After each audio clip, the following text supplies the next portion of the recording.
आज तोरे जन्मदिन आए, बधाई हो बधाई। शिव बाबा के लाडला, बधाई हो बधाई। ज्ञान योग के रास्ता में आगू बढ़त रही बे, खुशी के फूल खिले। बधाई हो बधाई। आज के दिन बाबा ले वरदान पावे, हर घड़ी खुशी के गीत गावे। मुरली के महिमाला जीवन में समावे, सबला सुख देके मुस्कावे।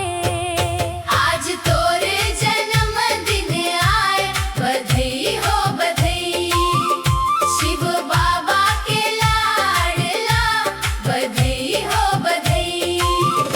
ज्ञान योग के रास्ता में आगू बढ़त रही बे, खुशी के फूल खिले।